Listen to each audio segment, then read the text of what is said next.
galing mo naman sumayaw. Kaka-impress. At ang ganda ng katawan mo. Nag-workout ka ba? Sit-ups lang at saka push-ups sa bahay. Alam mo na, dagdag gastos lang pagka mag-gym pa ako. Ibibigay ko na lang yung pera sa kapatid ko. Talaga. Ang bait mo naman. Ikaw ba napaparal sa kapatid mo? Oo. Kaya nga ako napadpad dito eh. Wala akong mahanap na ibang trabaho. Hindi naman ako mahilig mag-aral. Kaya kapatid ko na lang pinag-aral ko. Sayang eh. Matalino. Bukod dun, marami pa ako ibang gastos. Uy, sister, gusto ka na? Eto, te. Nag-i-enjoy ka ba? Sobra. In fairness tong si Ronald. Ano? Gwapo at mabait. Oo naman, ito pa ba? Ikaw alam mo nang gagawin mo. Kung babayaan ito, best friend ko yan, ha?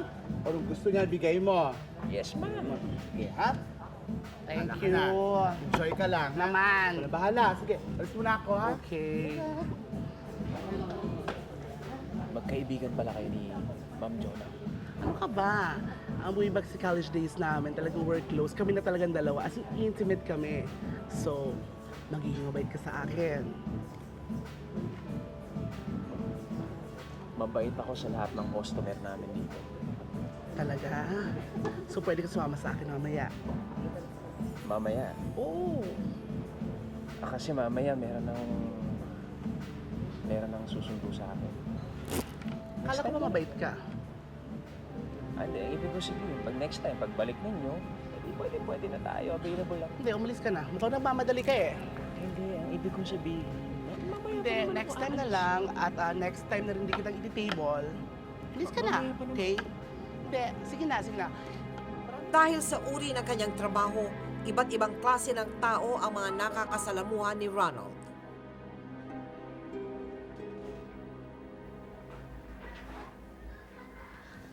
O ba't nagbibihis ka na? Hindi pa naman tayo tapos ah.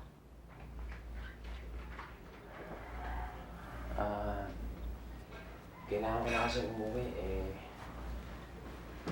baka pumasok na sa eskwelahan yung kapatid ko, hindi ko na maabutan, ibibigay ko pa yung allowance niya.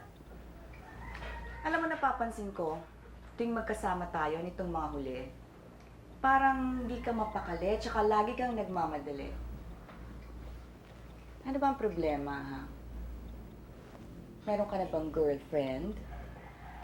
Wala akong girlfriend. Bakla? Hindi ako ganun. So, ibig sabihin pang matrona ka lang tulad ko. Huwag mo lang ako hahawahan ng sakit, ha? Malinis ako, alam mo yun. Malinis ka? Meron bang malinis na macho dancer? Pero bakit nga parang hindi ka matahimik pagkasama mo ako? Alam naman ng lahat na general yung mister mo. Kinakabahan lang ako, baka mamaya malaman niya kung ano pinagagawa natin. Patamput ako nun, sabihin patira ako. Matagal na kaming walang pakialamanan ng asawa ko. Nang babae siya, nang lalaki ako, ganun na lang yun. So relax, my boy. Siya. Ito ang allowance para sa kapatid mo. And this one is a bonus for you.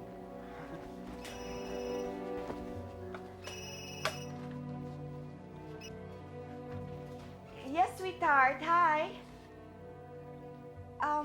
Andito ako kila Nancy, nagmamadyong pa. But I'll be home shortly. Yeah, sure. I love you, darling. Bye.